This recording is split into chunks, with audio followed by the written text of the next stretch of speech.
Баршаңызға сәлем. Бүгін сіздермен бірге сұлы печеньесін дайындайтын боламыз.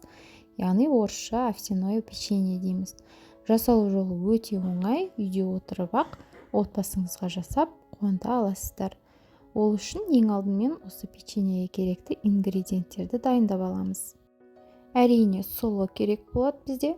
Менде осындай ұнтақталмаған түрі дүкеннен сұлы ұнында алып пісіруге болады. Одан кейін бізде жұмыртқа керек болады, және де разрыхлитель дейміз, қамыр қопсытқыш.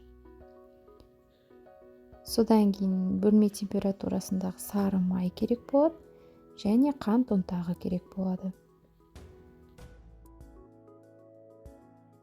Ең бірінші кәдімгі сұлыдан біз ұн жасайтын боламыз.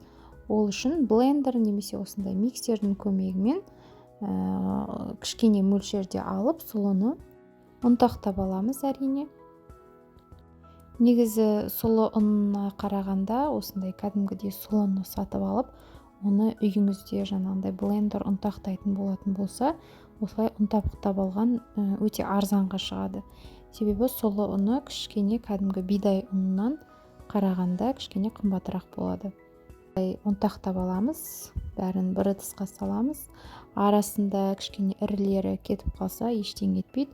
Ол печеньенің арасында кәдімгідей әдемі болып көрінетін болады. Ұнымызды дайындап алғаннан кейін енді қамырымызды илейтін боламыз. Ол үшін бөлме температурасындағы сары майымызды саламыз ыдысымызға. Оны кішкене жаңағындай қолдың миксерінің көмегімен немесе шанышқының көмегімен кішкене біркелкі массаға келтіріп аламыз. Одан кейін үстіне қант қосып, тағы да кішкене араластырып аламыз. Келесі кезекте бізде жұмыртқамызды қосып, тағы да кішкене жақсылап тұрып араластырып аламыз. Жақсылап араластырып алғаннан кейін қамыр қопсытқышымызды саламыз. Одан кейін біртіндеп аз-аздан жаңағы сұлы ұнымызды салып, жақсылап тұрып қамыр илейтін боламыз. Қамырыңыз тым қатты болып кетпеу керек, себебі сұлы ұны бидай ұнына қарағанда ірілеу ұнтақталған. Сол себепті егер қамырыңыз қатты болып кетсе, онда печеньеңіз піскен кезде қаттылау, тығыздау болады. Енді мына жерде мен кішкене үстіне бидай ұнын салдым. Осылай ыдысқа өзіңізге ыңғайлы етіп салып қоясыз. Ендігі кезекте печеньеміздің пішінін келтіретін боламыз.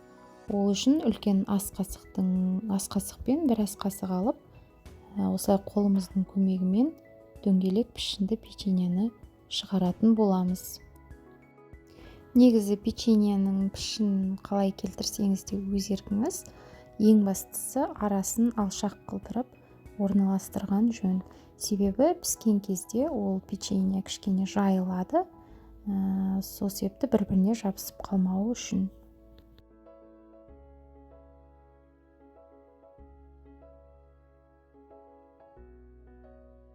Қолыңызды сұйық маймен майлап алып дөңгелететін болсаңыз, қамыр қолыңызға жабыспайтын болады. Солай әдемі пішіндер келтіруге болады.